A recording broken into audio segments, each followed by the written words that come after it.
நம்மளுடைய தோழர்கள் டெய்லி மக்களை போய் பாருங்க, அவங்களோட பேசுங்க, ஒவ்வொரு தெருவுக்கும் போங்க, ஒவ்வொரு வீட்டுக்கும் போங்க, அவங்களோட பிரச்சனைகள் என்னன்னு கேளுங்க, அதை தீர்க்கிறதுக்கு என்ன வழி யோசிங்க.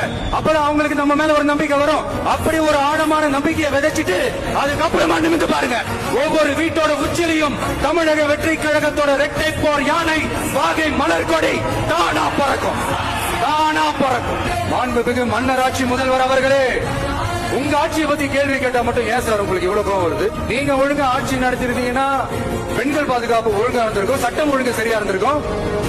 பச்சை பிள்ளைங்க, படிக்கிற பிள்ளைங்க, சின்ன பொண்ணுங்க, வீட்டுல இருக்கிற பொண்ணுங்க, வேலைக்கு போற பொண்ணுங்கன்னு இவங்க எல்லாருக்கும் நடக்கிற கொடுமைகளை சொல்ல முடியல சார். வேற உங்களை அப்பான்னு வேற கூப்பிடுறாங்கன்னு சொல்றீங்க.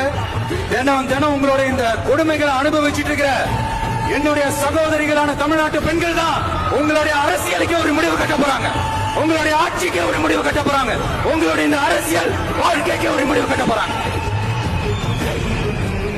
சரி, பெண்களோட லைஃப் தான் இப்படி போராட்டமா இருக்குன்னு பார்த்தா இங்க எத்தனை போராட்டங்கள்?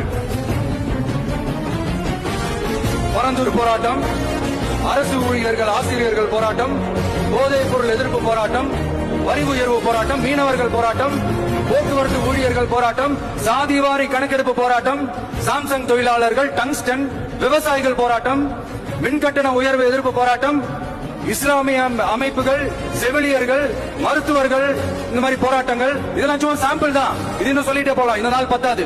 ஆனா இந்த எல்லா போராட்டங்களுக்கும் தமிழக வெற்றி கழகம் கூட நிற்கும்.